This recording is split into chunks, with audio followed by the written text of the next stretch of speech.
on every station. And it turns out no one wants to hear the truth of who they praised as being worthy of such bloated liberal celebration. That no one wants to really know the person they've so valiantly defended, even when it meant they had to gloat and shit all over someone braver than they'd be if given the occasion. Now cue the faceless comment squad invasion. Cue those fuckers crawling out the woodwork to come analyze the way you wore your hair and what you wear. Like your appearance waives your rights, or that somehow you're the reason for your situation. Somehow they've decided you should bear responsibility for what such monstrous men insist on doing. Somehow they're deluded by the empty, hypocritical, and useless fucking platitudes that bastard keeps on spewing. And I think it's very telling that the best of their excuses when they try to come and justify our president's abuses is a hearty butt Trump. In which case I'll remind you that you never saw the news attempt to sell us Donald Trump like he was morally upstanding or a decent human. But when Joe says something bigoted or ogles someone's little kid, CNN says, isn't this refreshing? Biden's like a mix of JFK and FDR with all the finer parts of Harry Truman. Christ, I know that they don't think that we're the brightest, but at least pretend we got a couple lumens. Ask yourself if you have ever questioned what they fed you, or do you just shut your eyes and then consume it? And now ask yourself if you ate every one of Biden's lies under guise of harm reduction and the promise of a slight improvement. And now imagine long ago that Biden chose to show you who he really was by traumatizing you for his amusement. Now imagine that you watched him touch a Bible with those filthy hands, and then assume the power of the highest seat in all the land, of knowing your attacker wields a global coalition born of three-letter agencies who'll make a life's mission out of trying to discredit you through lies, damn lies, and collusion. Big tech is never gonna separate from our surveillance state. Fuck's sakes, they're just a breath away from total fusion. So there will come a time where even if you see the light, your voice will never reach the sky through all the bots and all the noise pollution. So trust us when we tell you that the masking of abuses is perhaps this country's oldest institution. And I know nothing nobler than facing it in honor of the truth when you know that the people holding power have been neutralizing truth since there was wet ink on the Constitution. So know that Tara's truth is something crucial to the movement. And if you see yourself a partner to the revolution, help this country see through all the baseless propaganda through the crux of Joe's illusions. And recognize that Tara Reid gave everything she had so she could tell us what the truth is. Recognize the decent thing to do when someone bares their soul and shows their bruises is not to ask for context or offer up your own solutions. Your job is just to listen with an honest mind and put yourself on Tara's side a moment so you understand the path she chooses. That there is no instant fame worth the dragging of your name. And if that's what you think, you've a lot to learn about the kind of facts the mob can handle and the kind that it refuses. You've a lot to learn about the news and all its many uses. Guess you've yet to learn the truth the news will serve as fruit from which they've squeezed out all the juices. And we all eat the husk and just pretend it's full of nutrients and isn't really useless. But the jaws of our ability to yield accountability are absolutely toothless. So don't you kid yourself that any lips are being loosened. They won't ever tell us where the bodies are or show us where the proof is. It's on you to recognize the lechery our president so regularly oozes. It's on you to muster up some honesty and ask yourself how Biden won your trust, but it's America that loses. Open up your eyes and learn to recognize the bruises. Open up your eyes and learn to recognize the bruises.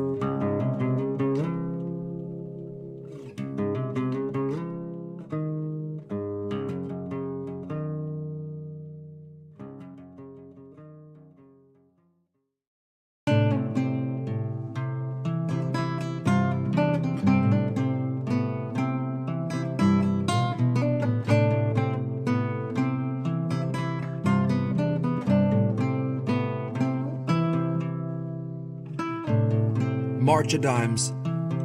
Family fun run cancer bonanza. Front page of Apartheid Times. All of the charm of a car bomb. arms wide open, taking no targets alive. Dark was the night, save for a red glow painting the sky in a sickening light, like a scene out of hell or a day in an utterly alien life. When the fire runs wild, these are the years where the wild is more your daily drive, to wrestle the truth of extinction from out of the jaws of your pride. So open them wide, now is the time, there's nothing to fight. Blasted or sworn to defy, the end is the same and we're inches away from the line. So abandon your ego to die, the bed that we made is where we go to die. But never was passing in one's own sleep such a hideous sight, such a storm of convulsion and bile expulsion from out of our mouths and our eyes. But these are the rights they implore us to exercise, with our signature forged and our hands all tied. And with eye contact and a senator's smile, they thank you for saving democracy right as they tighten the binds. Right when they're joining your chain to your neighbors, leading you out in a line. Call it the March of Dimes. One more charity parody. Hold back grants while we dance for the president's salary. Funding the bunkers where all of the wealthy will cower to witness our steepest decline. To err is a trait so inherently human, and to hoard enough wealth that you peacefully sleep when those humans are burning alive is truly divine. If divinity really means withered and fully decaying inside, you could live with yourself till you run out of wine, and ring for a drone off a prime, skim a little off at the top of the March of Dimes. Sign of our system of capital, head to the sky with a hideous cry that mimics the suffering families out on the street that have built a career out of passing by, who were part of the great design, part of a citizen base with its fate resigned, part of a two-party system where both of the goals align, and the end result is more housing crisis than the plot device of 2009. Capitalism demanded a sacrifice, so I walk to the square, hand them my son, and they hand me the dice. I roll for his life. To an equal extent, you could say I was rolling for mine. I'd called any favor, I paid any bribe. But it's all up to me for the roll, so I close my eyes. And the sound of the crowd is the same for a 1 or a 5. Two equal outcomes playing as though they're on opposite sides. And I know in my heart that on 4 out of 6 he'll be fine. But I can't seem to roll them, I can't let them go, I'm just holding them tight. I'm just holding them tight. I can't seem to roll them, I can't let them go, I'm just holding them tight. I'm just holding them tight. I can't seem to roll them, I can't let them go, I'm just holding them tight. I'm just holding them tight. Nah, I can't seem to roll them, I can't let them go, I'm just holding them tight. I'm just holding them tight.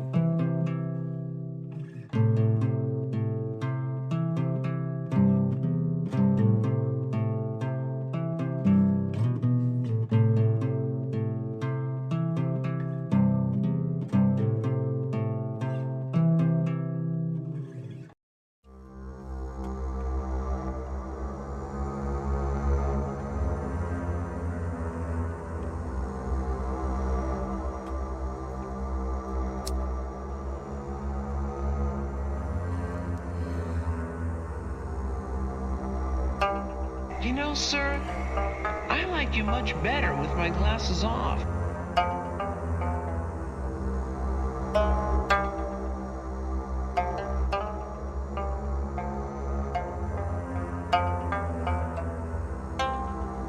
I guess I was born with the curse of foresight, 'cause I knew Joe was only gonna represent the war side.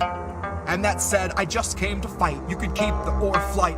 Save the surprise and the gasp when the shadow of the fascists have cast is on your doorstep in the glow of your porch light. Save the surprise when the grid goes down and we go underground to lick wounds in the gloom of a torchlight. While up in the sky, a blimp glides by with a sign like New Year's 2022.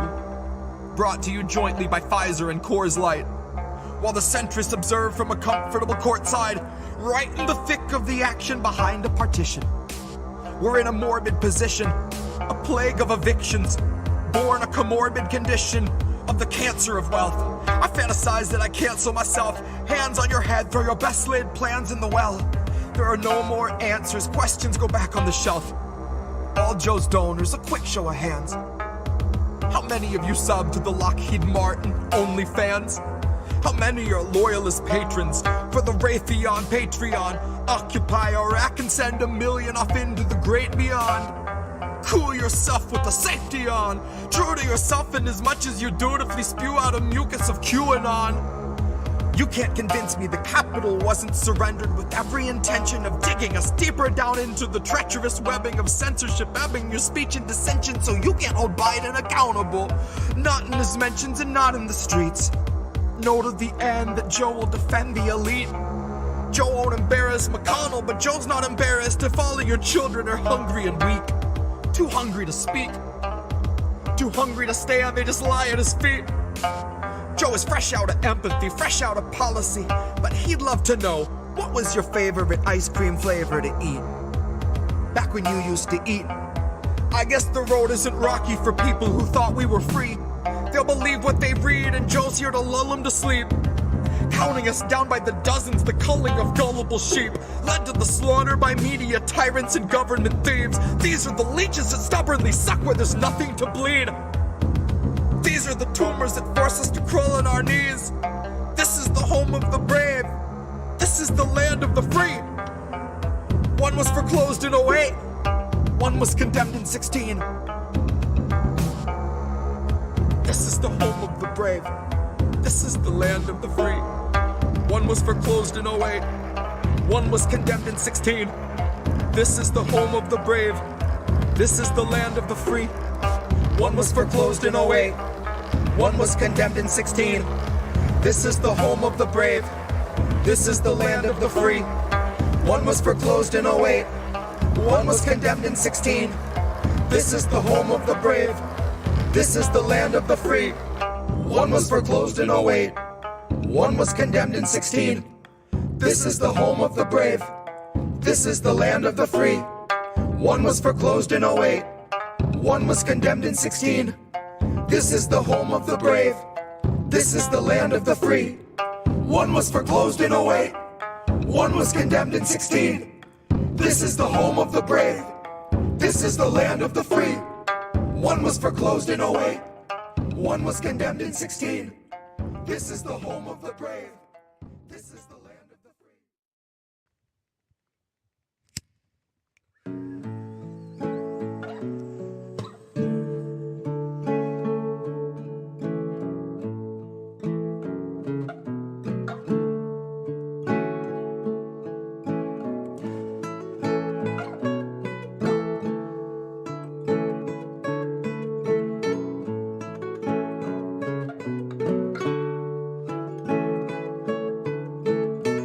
My lips, brand new taxes, starving all the billionaires and neutering their Visa Maxes. Topple Congress off their axis, mobilize the homeless, give them axes, call it praxis. Chop a couple limbs off the legislative branches. We'll show you the difference between air as a human right and guaranteed oxygen access. Octogenarians who barely know what day it is are culling countless citizens while sitting on a dais made of ignorance that was built on the graves of the slaves made to labor for its self-declared significance. And all to build a Congress full of millionaires who make their fortunes insider trading while they shit on all the indigent. So I got a bone to pick with our leaders, and I'll start with the ligaments. Pick right through the muscle, dig the marrow out, and serve it to the unhoused millions living in their minivans or watching their belongings get evicted from their tenement. I have a dream where we breach the walls of Congress and just let them in. And what happens next will survive in only text, cause there won't be any evidence. There will only be that heavy kind of feeling that pervades a space where there has been a reckoning and you can feel its remnants. Let any man who enters seeking power know that those who came before him suffocated on their eminence. That there once was a seal on the wall, but we quartered it and scattered all the pieces that it might prevent its semblance. And so we end the great experiment. We'll take all your billions, leave you 2 coins for the ferryman. Leave you drifting on a Dutchman floating derelict among the wretched seraphim. For holy is the hand that wiped the land clean of those who pose as gentlemen. That's my time, honey, cue the thunderclap and strike the theremin. And so we end the great experiment.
and all that. And I am so happy because I have Sabrina Salvati, or as she's known, Sabby Sabs, with me today. Hi, Sabby.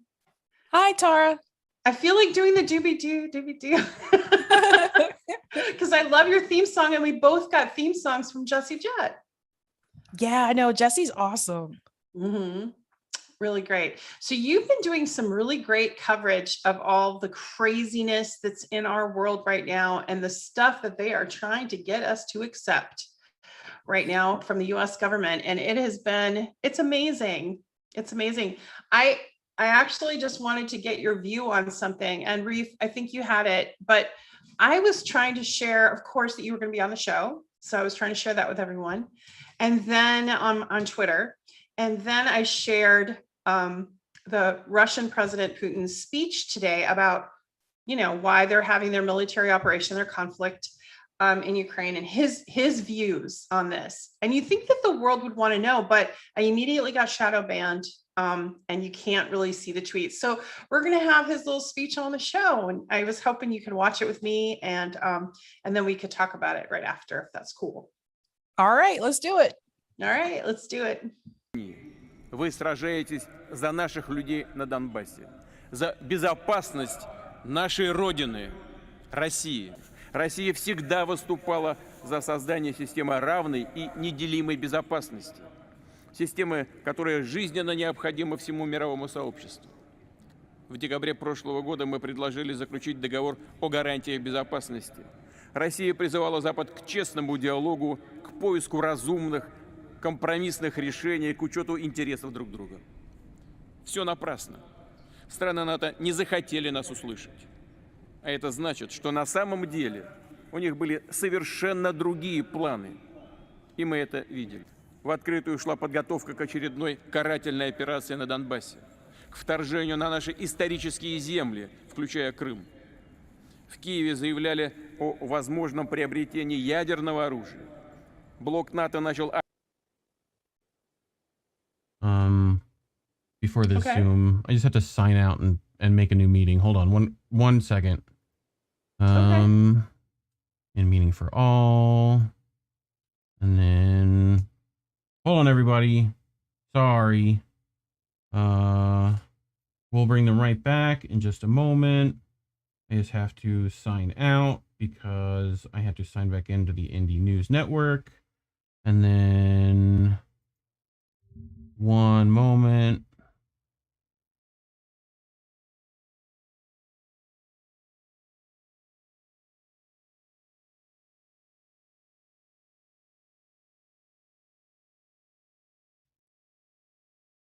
Recording in progress.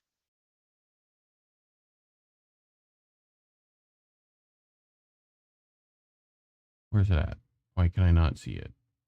Participants invite. There we go. Copy invite link here. And then give this to Miss Tara.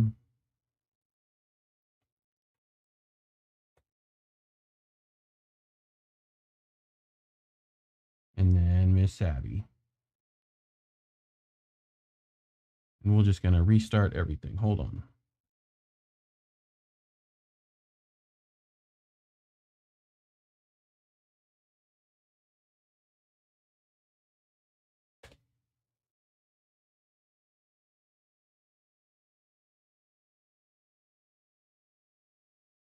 Recording stopped.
Hey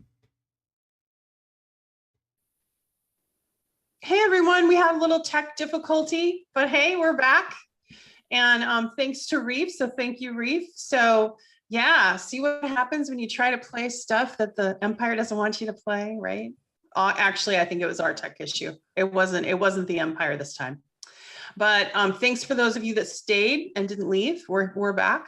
And let's try that again, Reef, if you want to bring up the president of Russia, Vladimir Putin, and he was explaining his position.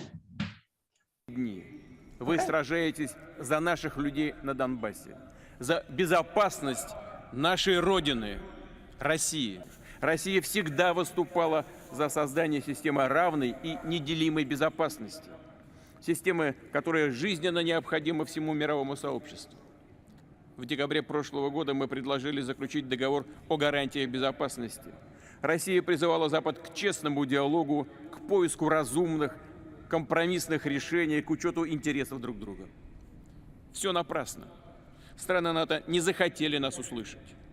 А это значит, что на самом деле у них были совершенно другие планы. И мы это видели. В открытую шла подготовка к очередной карательной операции на Донбассе, к вторжению на наши исторические земли, включая Крым. В Киеве заявляли о возможном приобретении ядерного оружия. Блок НАТО начал активное военное освоение прилегающих к нам территорий. Таким образом, планомерно создавалась абсолютно неприемлемая для нас угроза, причем непосредственно у наших границ. Россия дала упреждающий отпор агрессии. Это было вынужденное, своевременное и единственно правильное решение. Решение суверенной, сильной, самостоятельной страны. Соединенные Штаты Америки, особенно после распада Советского Союза, заговорили о своей исключительности, унижая тем самым не только весь мир, но и своих сателлитов, которым приходится делать вид, что они ничего не замечают, и покорно все это проглатывать. Но мы другая страна. У России другой характер. Мы никогда не откажемся от любви к родине, от веры и традиционных ценностей, от обычаев предков, от уважения ко всем народам и культурам. А на Западе эти тысячелетние ценности, судя по всему, решили отменить. Такая нравственная деградация стала основой циничных фальсификаций истории Второй мировой. Мы чтим всех воинов союзнических армий, американцев, англичан, французов, участников сопротивления, отважных солдат и партизан Китая, всех, кто разгромил нацизм и милитаризм. Уважаемые товарищи, сегодня ополченцы Донбасса вместе с бойцами армии России сражаются на своей земле. Вы сражаетесь за Родину, за ее будущее, за то, чтобы никто не забыл уроков Второй мировой, чтобы в мире не было места палачам, карателям и нацистам.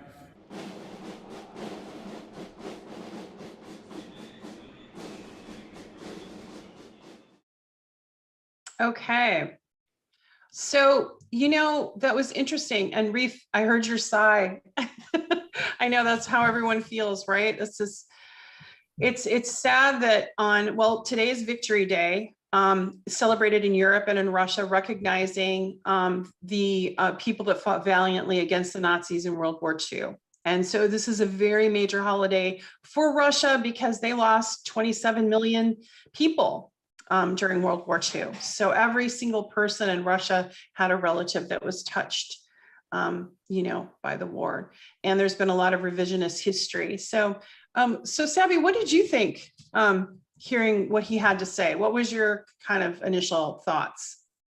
Well, interesting. He was denouncing Nazism, Yeah. which I don't hear that much coming from the United States government. I just hear them making a lot of excuses as for why they're giving Ukraine more money. And I just saw a recent post actually before we went live that Joe Biden's going to try to send more weapons to Ukraine. So, are you serious? Oh yeah, I just saw another post about it.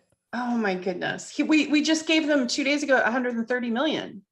Yeah, they really want Ukraine to win. I don't think Ukraine is going to win. I just think at this point they need to just give up.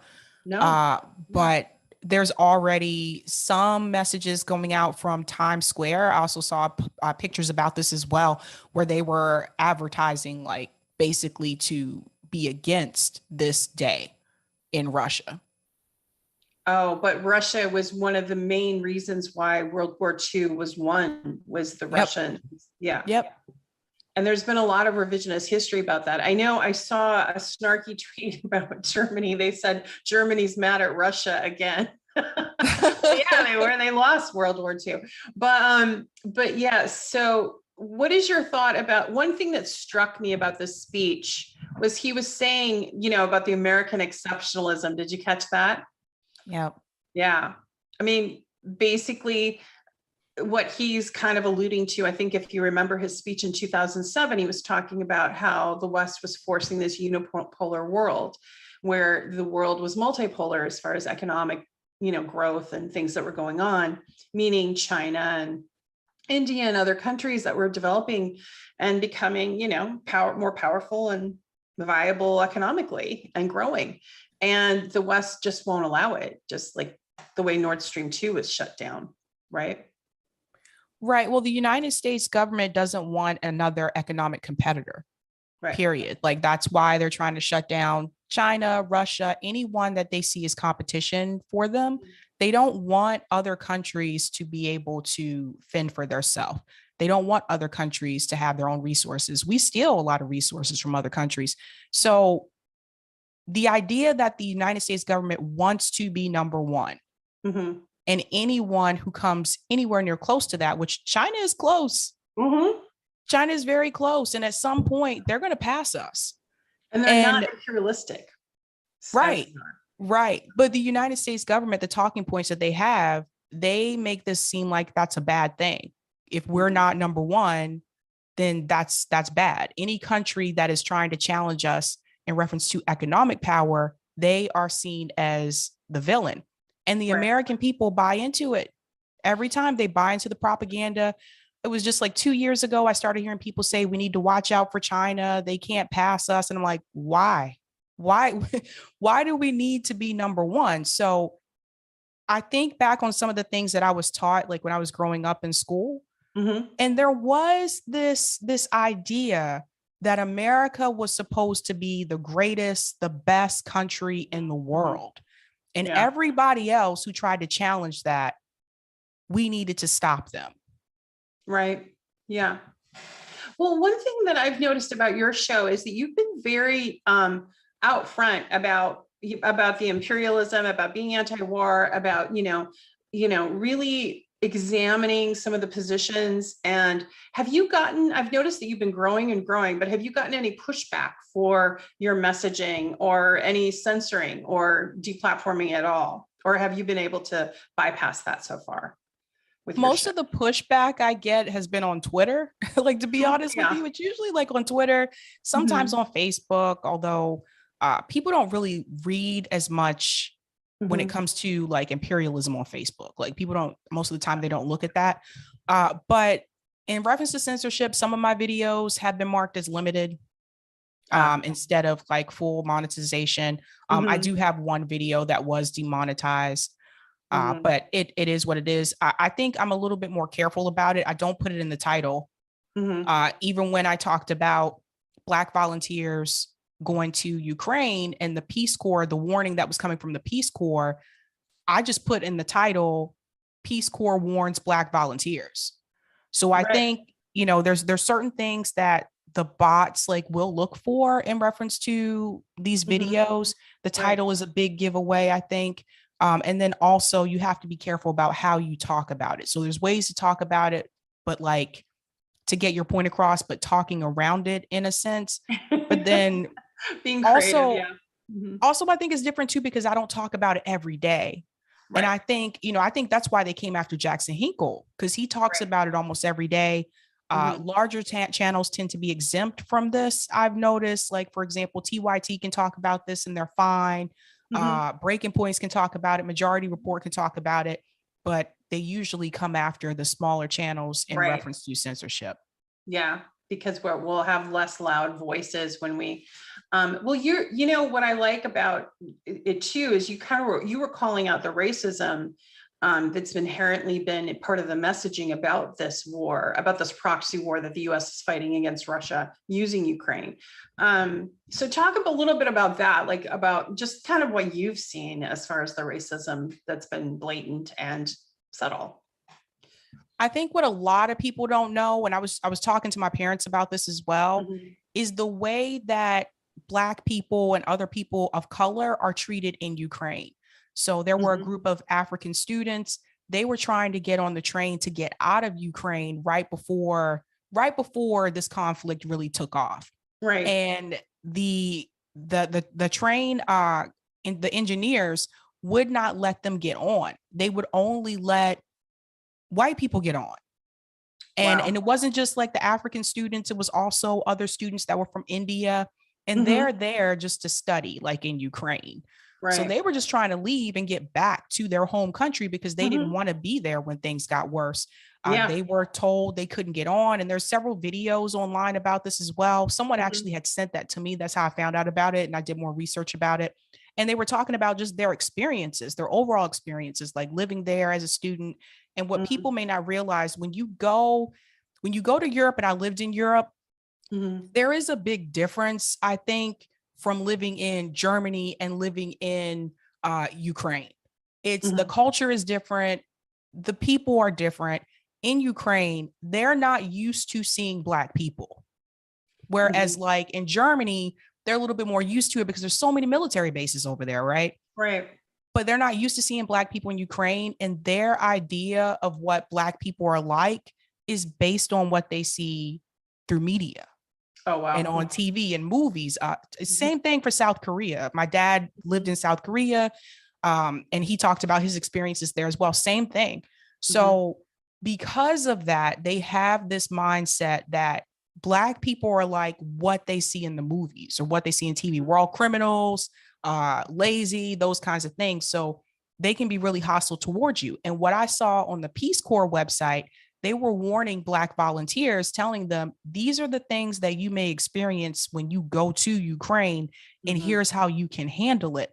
And I went through all those things like on my show, and I was just like, just don't go volunteer there. Like, it's not worth it for you to have to go through all those loopholes. Yeah, that's really interesting. And, you know, and also I remember when it was first breaking out, I remember the reporters were trying to get people on board with, you know, virtue signaling, the blue and yellow flags, and like, you know, whatever, and galvanizing around the refugee population that was leaving Ukraine. And they were saying things like, oh, well, these are people that look like you and me and have Netflix accounts. Someone said that. And I thought that was just it was classist and racist and just stupid, ignorant. Right. But they were saying that they were saying they have blonde hair and blue eyes. And so what I've been trying to do is educate people about these conflicts in other countries where there's people of color that most people don't know about. So most people I've spoken to don't know about what's going on in Yemen. They don't know about Somalia. They know a little bit about Afghanistan, but not to the extent that the US put sanctions on people there and people are starving. They don't know that part. 1 million children are going to be starving in this year. And how many, I mean, in Yemen, you mentioned how many children casualties?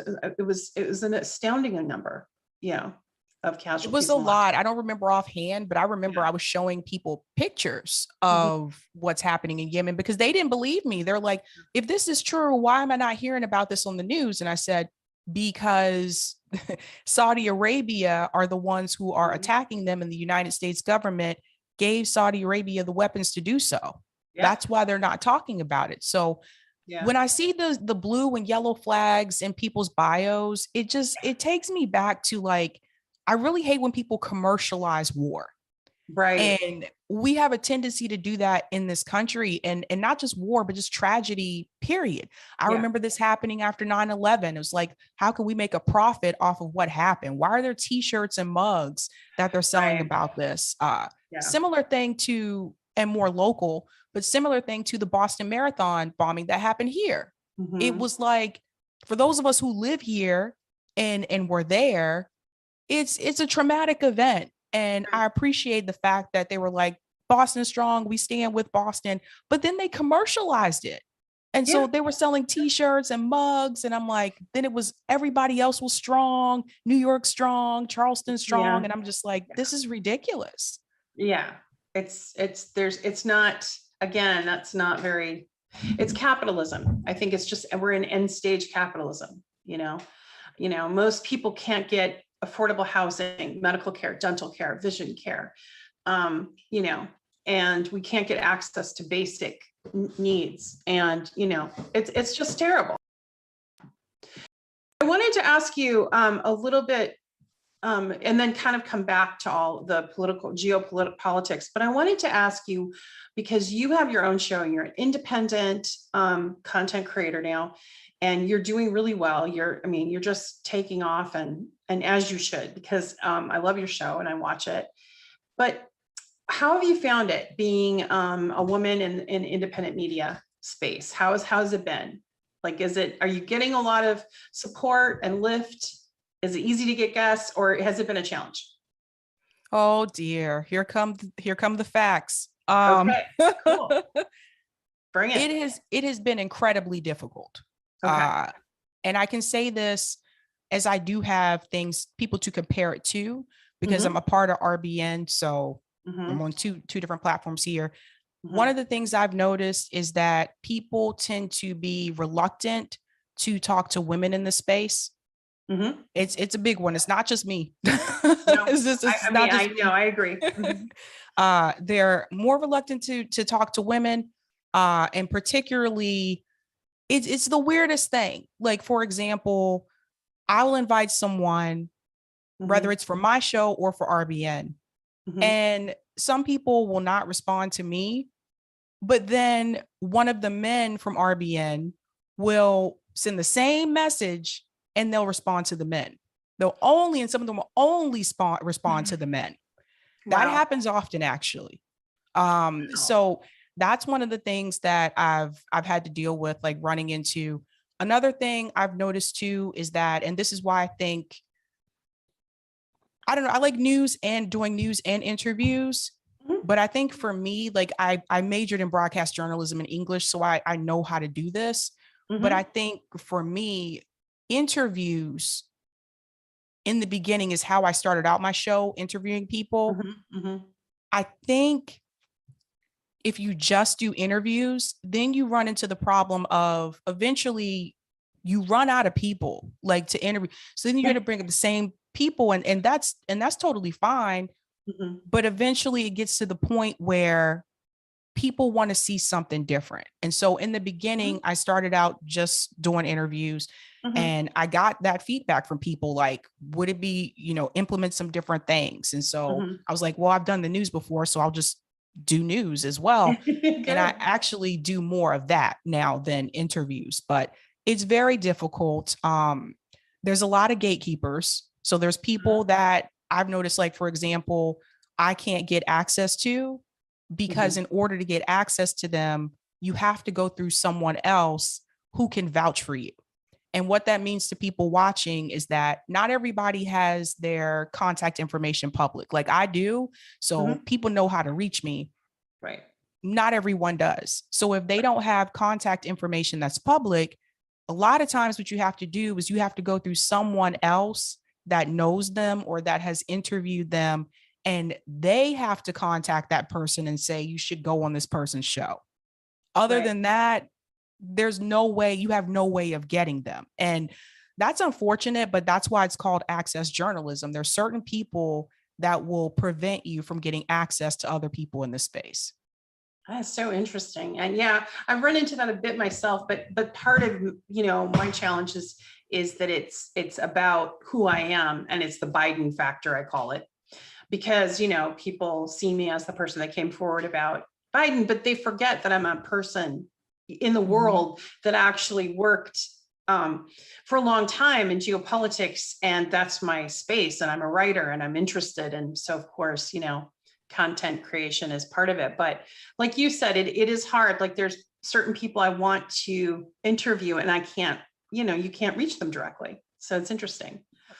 And then, you know, like I reached out, I wanted some balance, and I was curious, there was this intelligence person I wanted to interview along with someone else to give, you know, a little challenge, a little debate. And he saw who I was, and he just said, I'm going to pass, Tara, you know, like kind of sanctimonious, like, yeah, because of who I am and because he's a Biden bro or whatever. But like, it's so silly, because I think what people really value is they want to hear people with different views and, you know, different perspectives. Like you just gave a perspective, you know, from Boston that's really interesting. Like I didn't know that about, you know, to be honest with you, I thought the Boston strong, I didn't know that started with Boston. I thought that started with New York. So I didn't, you know, that's how lost it got in the whole narrative. But I think my point is that it's really important we listen to each other's, you know, views and hear different perspectives so that we can grow and we can learn. Otherwise, we're given this one-sided lens through Western eyes of how everything has to be, instead of a more international and varied look, you know. But one of the things, Reef, I wanted to say, I had said at the top that I wanted some audience participation. Is there anyone who asked a question in the chat for Sabby or wanted to make a comment? I'm waiting. I think Reef, your microphone is not. Yeah. How about now? Or something. How about now? Yeah, now I can hear you. Now you can hear my voice. Yes. Murphy Mack said criminals like America's neocon neoliberal corporate ruling class got to keep on top, else they might get judged, which is their worst nightmare. Not really a question, but you know, but yeah, we've got everyone here. Noli's here, Indy's here, Les Bones is here, tons of people that we all know and love. You know, love you, Noli, love you, Indy. And you know, I have to say, Independent News Network has made it possible for me to be. So thank you, Indy. Thank you, Reef. Yeah. So. I know Warren was here as well, saying, you know, Putin turned off the runway lights on our Zoom, so you know. I don't think it was him. It would have been the Biden administration. Choosy Elvis had it right. You got to shoot your television to keep your sanity. That's funny. Murphy training us to use the word Europe all the time is a form of conditioning. US is dumb. Like okay. as in this entire area of like Europe, because there's like multiple countries in Europe. JB, which I don't think it's the same JB as the RBN JB, said this is nuts. Miss Tara doesn't have more views and subs, so people want to go down there and hit that sub button if they haven't done so already. Yep. Would be a smart and if you're move. watching, hit the like, hit the subscribe. I want to see more people. But if there's any questions that people want to ask Sabby or you, put it in the chat and I'll find it. Yeah. So, but thank you. Anyway, back to the show, everybody. So back to the show. So Sabby, you know, as far as the first time that I came on your show, which I really enjoyed, how did you hear about my story, or how did it kind of get into your world? I first heard about it on mainstream media, and then I took it with a grain of salt. And then I started to hear about it on left independent media. Mm-hmm. And that's when I was like, oh, okay. You know, so I was one of those people that I decided to seek another source. Yeah. Mm-hmm. But most people don't do that. Most people, they believe what they see on mainstream media, and they don't look to see if there's any other outlet out there that has this story. So you saw all the hit pieces.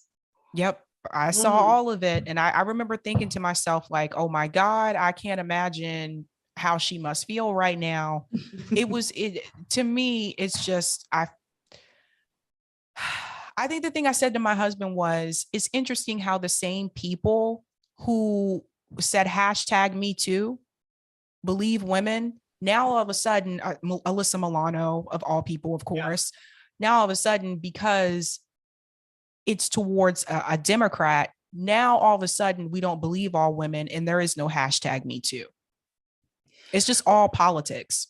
Yeah. And you know what really impressed me about some of your coverage was how you called out the squad, you know, and you called out the squad earlier than a lot of other people. A lot of left people were just really tentative and tiptoeing. And I have to say that I watched for a while before I made that, but it's really just been clear they are doing nothing, like nothing, less than nothing, except once in a while they tweet something, and even that's even kind of waned off.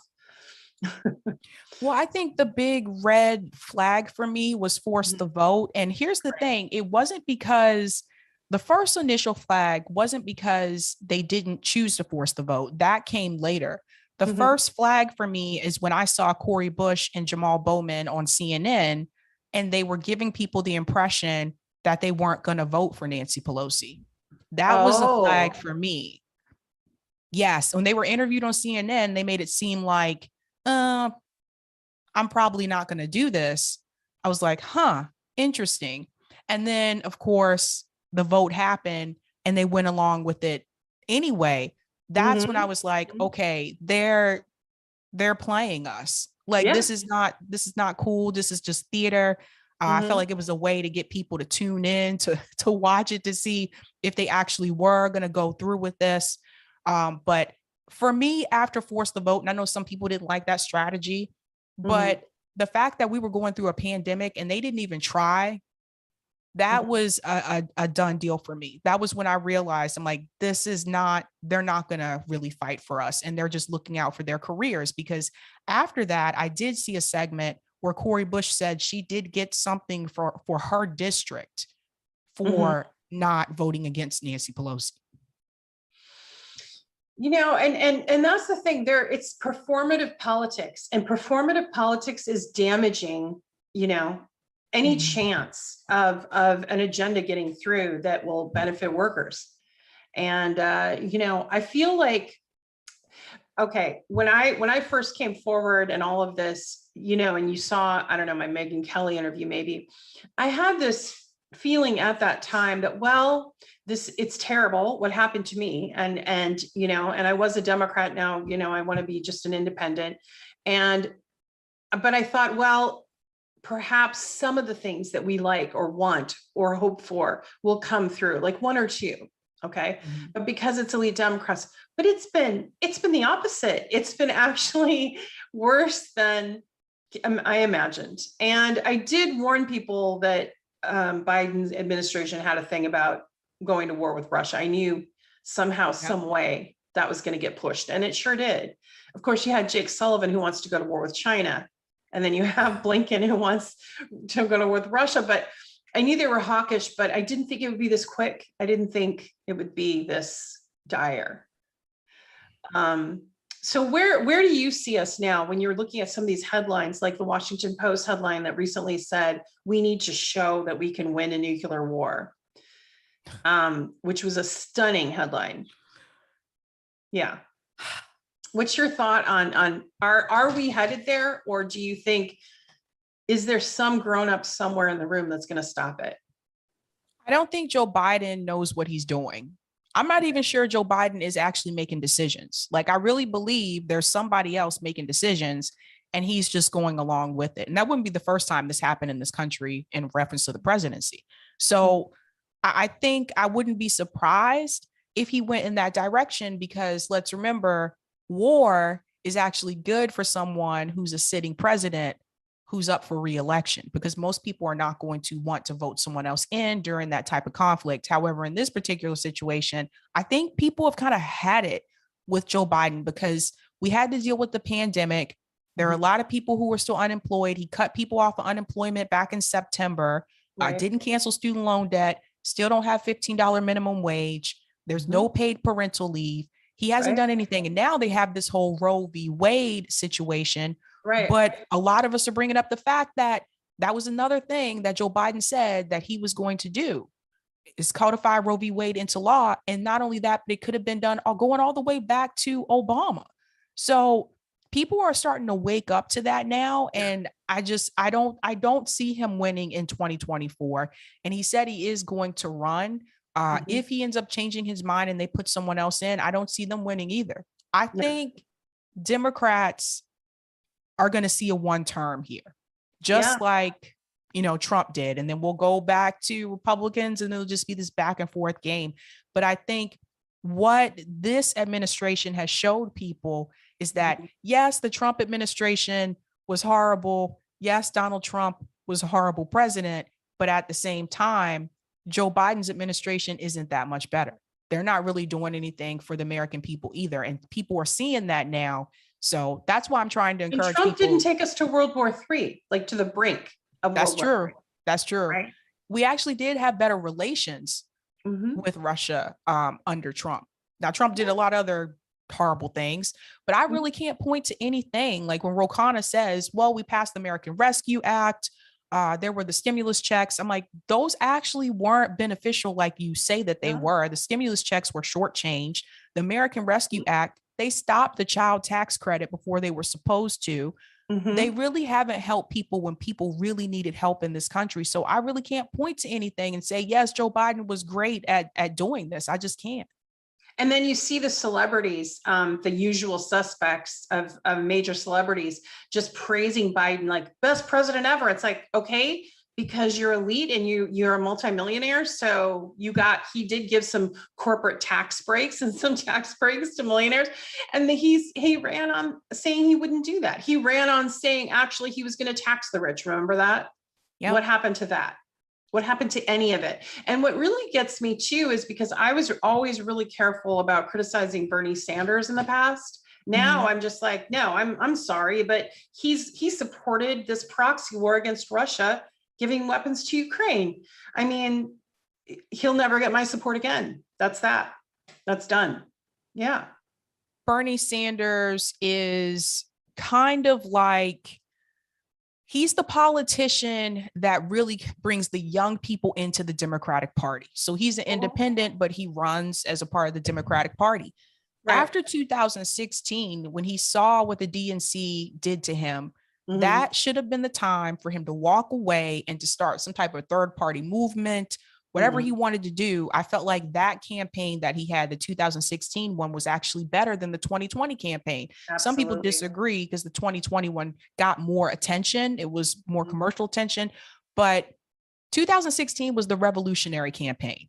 Right. That was the revolution. 2020 was just like, nah, you're still talking about some of these things, but I noticed he stopped calling out the corruption a lot more in 2020. He didn't focus as much more on the banks, and he tailored his campaign to the person he was running against, which was Donald Trump. So he used a lot of terms of, we got to get rid of this racist, sexist president, instead of focusing primarily on the class issue and the corruption. And I think if he would have stuck with that same message that he had in 2016, I think maybe he wouldn't have lost some of those voters from 2016, because some people that voted for him then did not vote for him in 2020 because they felt like his campaign changed. So, but Bernie Sanders, what he is doing is he captures the young vote. So he gets the young people to come out and they vote for him. And then he knows he's not going to be the Democratic nominee. The DNC has already decided he's not going to be the nominee. So then his job is to tell people, go ahead and vote for the person that I ran against. Vote for Hillary Clinton so you don't get Trump. Vote for Joe Biden so you don't get Trump. And it's kind of disgusting when I look back on it, because if Bernie Sanders really wanted to challenge the establishment, he wouldn't have ran as a part of the Democratic Party. Yeah. And now going back to, to Roe v. Wade, and I agree with what you're saying about Bernie Sanders. I'm very disillusioned and disappointed, especially, one more thought on that. What really got me is you had people donating to him that had no money to donate. Yes. I mean, they were, and he took that money and then dropped out. I hope people don't get fooled again, because it's a waste of time. It's a waste. He needs to just walk away. But going back to Roe v. Wade, I was having this discussion with someone about how the timing, of course, is suspect, right? I think it was Misty. Yeah, Misty and I were talking about that. The timing is suspect of how it got leaked. It's a first leak of a full opinion in 60 years, right? There has been some leaks, but not of a full opinion. And the timing was in time for the Democrats to fundraise before the fall midterms. And they did get a bump. They got a bump in fundraising. I don't think that's going to sustain. And now you have them coming out and defending Kavanaugh. And remember, I don't know if you saw that, but Psaki, the White House press secretary, telling people not to go to people's houses, Oh Well, yeah, they're we're just going to go saying to your that, house. We're going to yeah, go to all your houses they're soon. just saying that because they don't want people to go to their house. Exactly. And it just, and I'm glad that people are protesting outside Kavanaugh's Mhm. house, but I also think people should be protesting outside Henry Cuellar's house, outside Nancy Pelosi's house, Yep. outside Obama's house, all the Democrats that go along with this, Tim Kaine's house. Mhm. Why aren't they, so that will make it more of, I think that will really open people's eyes to the fact that it's not just Republicans in DC that are against abortion. Now, I think it's ridiculous that we even have to have this discussion again. It's 2022. I think that's ridiculous. But why did this happen to happen during a midterm year when Joe Biden is polling horribly? He's dropped significantly with the African American vote, which he needs to win. And Democrats are probably going to lose the House and the Senate this year based on what I've seen so far with the numbers and the candidates. So now all of a sudden it's, okay, this is the fear issue that we're going to run on this time. Last time it was you have to vote for this person so you don't get Trump. Now it's you're going to have to vote for Democrats. Otherwise, we're going to lose women's rights. It's always something. Right. It's always something. Yeah. Blue, no matter who. And remember, like someone put out a meme that said blue no matter who raped you, which was really, but it really sad and graphic, but absolutely true. I mean, it's the lesser of two evils. That's an old, like nobody, like that shouldn't even be a thing. Like there's so many talented progressives and other people that really want to do some really significant change. Why aren't we lifting them? Why are we lifting these old, like look at Dianne Feinstein. She's practically fossilized in her seat. These congressional seats were not meant to be lifetime appointments. And that's how they're treating them. And like someone had brought up Leon Panetta and how now he's working with Raytheon, which is, as you know, the weapons manufacturer. His son, Jimmy Panetta, is now the congressman of the district that I used to live in California. And it's like, so it's just like royalty. He passed it down to his son. Like, why isn't someone else able to do that? What is wrong with our system that we've gotten to this almost, it's just very elitist and it's just very, I don't see it improving at all right now. I don't know if you do, but the Roe v. Wade thing. Yeah. A lot of it's all controlled by money. All of it. I mean, and these political dynasties are incredibly dangerous. Nancy Pelosi, her father was a politician. She's a politician. Right. Gavin Newsom is related to Nancy Pelosi, I think through marriage, per se. And so the Clintons, the Bushes, like these political dynasties have just got to go. Even the Kennedys here, and there's a whole bunch of stories about the Kennedys here in Massachusetts that people just don't know about that are not good stories. So I think you really have to vet people. And what I mean by that, if I look at someone like AOC, the story that she gave about her background was not true. I should have done more research back then. But if I would have known that she had worked for Ted Kennedy, I would have never given her money. Never getting nobody gets that. Tell our audience more about that. I don't think a lot of people knew that she worked for Ted Kennedy. When did she work for Ted Kennedy? So AOC went to Boston University. I used to work at Boston University. So what a lot of people may not realize is that the story that came out about her, that she was a bartender and she grew up in the Bronx, that's half truth, right? So she actually grew up in a suburb outside of the Bronx. Her parents bought a house. Her mom cleaned houses. Her dad worked for an architect company, but he was actually the president of the architect company. So yes, her parents may have started out in the Bronx, but she grew up in a suburban upper middle class neighborhood. And she went to Boston University and working at BU, especially as part of admissions. Boston University is very particular about the zip codes they select when they recruit students, right? So when I found out she went to BU, I was like, well, if she's from the Bronx, then she went to the Bronx Science and Math School. No, she didn't, because at BU, usually when they recruit students from the Bronx, they recruit them from that school. And so it's kind of like a charter school. So when I found that out, I was like, something's a little off here. Then I did more research. That was when I found out that she interned for Ted Kennedy. And for people who don't fully know who Ted Kennedy was, Ted Kennedy, part of the Kennedy family, he actually and this might blow some people's minds if they're not familiar. Ted Kennedy killed a woman. This was years ago, admitted to it, didn't serve any time, wasn't even arrested because he was a Kennedy. They made a movie about it. It's called Chappaquiddick. Happened right here in Massachusetts. And then later ran for president. So she interned for him. And if I knew that, because when they said that she just came from the Bronx and she was a bartender, et cetera, they made it seem like here's this poor Latina girl that came from the Bronx, and if she did it, you could do it too. That wasn't true. She already had political connections. She grew up in a suburban community. And if I knew that, I wouldn't have donated money to her.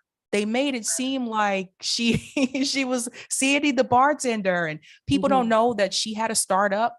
She wasn't just a bartender. Like the kids that graduate from BU, they don't just go and become like bartenders. They usually go on to big things. So if I knew those things about her, I wouldn't have donated money to her. I donated money because I felt like she grew up a certain way and she needed the money, but she didn't really need the money.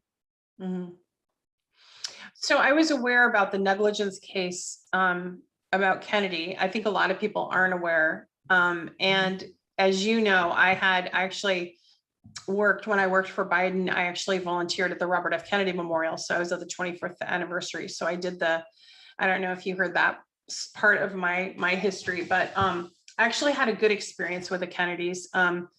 But in fact, one of them tried to protect me and you know, about what I was going through with Biden.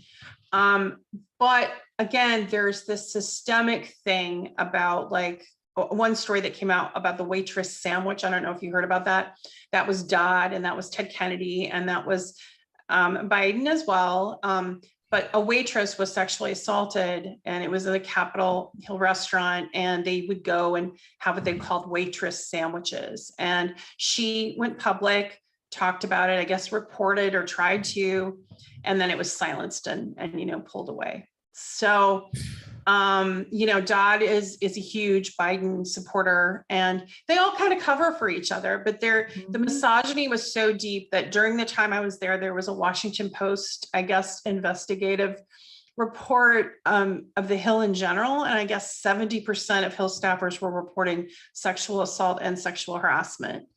But there was no, you know, I didn't read that article at the time. I found out about it when I came forward later, and someone had found an archived article and said, hey, did you know that was while you were there, this was going on? But all I can tell you, Sabby, is that when you're in the middle of it, when you're like on the Hill and you're in this environment and you're just trying to make your way and you have all these ideals, it's really, back then too, there was no Me Too, there was no vernacular around it, right? Like nobody talked about it. It just was what it was. And, you know, I agree with you. It's the corruption is something that's just systemic, and the way they kind of make someone's past a certain way to make them more palatable or make them seem more vulnerable. Like they always made Joe Biden seem like he was working class from Pennsylvania. No, he wasn't. He was very elite, and he was a senator when he was in his 20s and had an extreme amount of power, very young, and never really learned how to use it without misusing it, in my opinion. But that's my opinion. So. Yeah, no, I agree. I always tell people, like, please do your own research, especially like when these candidates are running for office, please do your research on them. Yeah, like they're telling us to vote for Democrats, but you know, Biden was against abortion and pretty much spoke about being against it for a very long time. He's lukewarm about it, and so is Pelosi, and they're both Catholics, and the Catholic Church is very kind of enmeshed in that whole thing. So, you know, it's just amazing. And then of course you had Pelosi and Bernie Sanders back some Democratic candidates that are anti-abortion. So there you have it. So when you hear people saying vote blue if you want to protect women's rights, it's a lie. It's a fallacy. So what else is kind of coming across? Like, what do you have on your horizon? What do you have coming across that we should be paying attention to? Because I look to you sometimes for news now and what's going on in the world. So thank you. Well, what's Oh, across your radar? Oh, I'm doing something different this Friday. I'm actually going into Jamaica Plain. It's a neighborhood in Boston Okay. to see if I can get a discussion with Mayor Michelle Wu. She is cool. not favorable right now. She won last year, and this is in reference to the Boston Housing Authority. So again, she's given the green light for developers to come in and to purchase a housing project, which is Mhm. not supposed to be privatized. She's given them the green light to privatize it, which means they'll come in, they'll make it shiny and new, and the people who live there will be pushed out. Just more gentrification that continues to happen here. So I'm Right. going to that event to see if I can get some questions with her about why she continues to allow these big developers to come into the city and to buy up these housing properties and to push working class people out of Boston. It's become like a professional city now. So that's going to happen on Yeah. Friday. News for the rest of this week. I have a couple of interviews coming up next week. So stay tuned. Okay. And then as far as like homelessness, how is it in Boston? What are your numbers? Do you know approximately? I know I can only tell you what I saw because I don't even think the numbers that are being reported are accurate. Okay. When Rome came up here, we did Tour for the Poor. This is a couple weeks ago. It used to be the homeless population in Boston was right outside the methadone clinic. And that made sense because that's where they get their treatment. Mayor Wu came in and did a sweep. So push them out. And when they do that, they take their tents, right? So that was the number one requested item from homeless people here was tents. They need tents. So now that homeless population and many more, they are outside of Boston Medical Center. There's a little side street there. It looks like a mini Skid Row.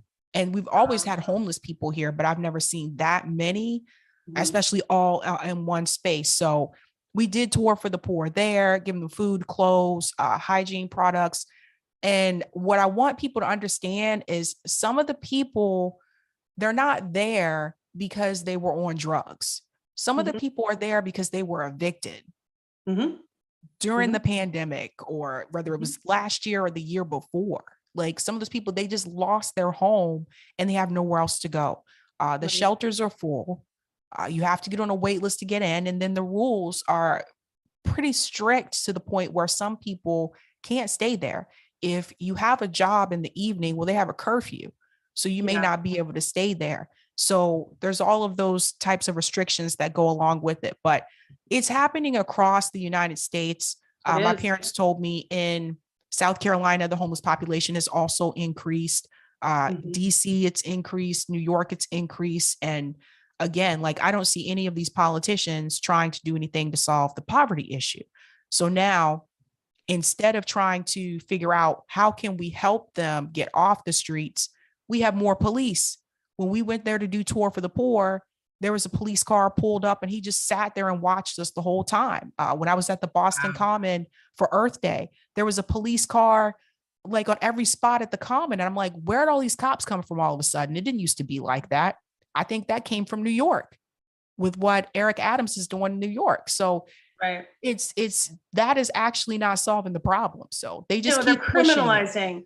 Yeah, they're criminalizing poverty is what they're doing. And and it's like what we're coming up with, which back to Roe v. Wade, one of the things that came out of Louisiana, because they're poised to, of course, ban abortions, they're going to criminalize it. So not just the doctors doing it, but they're going to make a murder charge for a woman that gets it. And then there was another state, I'm not sure it was the same one though, maybe it was Mississippi, a representative wanted to investigate women for miscarriages. I mean, we're just going to almost a dystopian fascist state.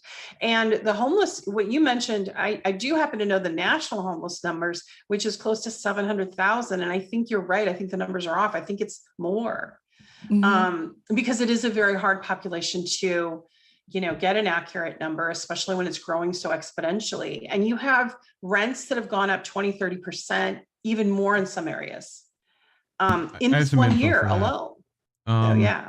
So the last year's census in 21 for Boston said that it had went down from 2020 from 2,000 individuals to like 159, so 1,591, right? And they just did one in February, a homelessness census in Boston. So that's the closest information I can get until that next one comes out. So, and I think it's done by the mayor. So, you know, Woo's literally credited for part of it. So, but anyway, I just figured I'd put those 2 cents in while I young Jamie'd and pulled that up.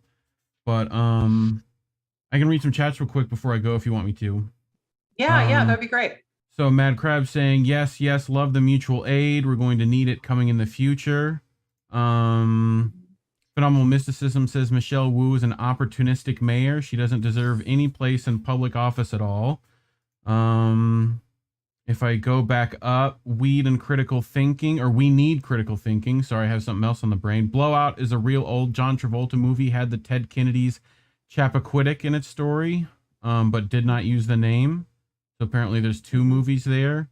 We do have one question from Choosy Heretics, who would ask everyone, given the opinion. Do either of you know anything about the Carnation Revolution in 74? Where exactly is it from? I think it's in Portugal, right? You know, Choosy thinks that's going to save the world. So if you haven't looked that up, you should. You know, I think essentially involves putting people in prison for fascism. So, I mean, if we could get that, I would definitely be down, but, you know, I doubt those military tribunals for the fascists are going to happen, myself personally, but what do you 2 think? I doubt it. I doubt that will happen in the United States. I mean, we have to get enough people riled up, right? I think we still have too many people that are comfortable. Right. Yeah, exactly. So, well, go ahead. I'm sorry, go ahead. Oh, I was just saying we're right at the hour mark, so we're cool. doing good on time. So Sabby, could you tell our audience like how they can find you and easily and things that are coming up for you? Sure. You can find me on YouTube. My channel name is Sabby Sabs. It's the same for Rockfin and Rumble and Odyssey as well. And you can find me on Twitter at Sabby Sabs 2. That's the number 2. Thank you so much for coming out and joining, and you know, all the people in the chat, thank you for commenting and hanging tough with us, even when we had that little tech thing in the beginning. We got a couple. You got a tip from Rockfin of Leonard Trust Fund saying it was fire. So nice of people to go over to Rockfin and give us some support there. But I have your links down in the description, Sabby, for I think everything. So, you know, people can go down there, and your link tree's down there, Tara. If people want to donate, you know, that would also be appreciated. So, but anything else before everybody keep up the fight. Mutual aid, that's the where it's at, right, Sabby? Right. One last parting thing I wanted to ask you, totally off topic. I am drinking green jasmine tea. And I heard that you love tea. What are you drinking tonight? Peach passion. Nice. All right. What's your favorite kind of tea brand? What do you like? Bigelow. Oh yeah. Okay. Very good. I've tried a lot, you know, some of the Zen teas and some of the flower. You know, one of my favorites is like a rose. It's a rose jasmine. It's pretty good. Oh, that sounds good. Yeah. All right. Well, let's get together and talk about the stuff over tea again. And everybody out there, do some mutual aid, follow Sabby Sabs, think critically, and, you know, push back on the empire every day. And so I'll see you next time. Take care. Good night, everybody. Good night. Bye. We're out.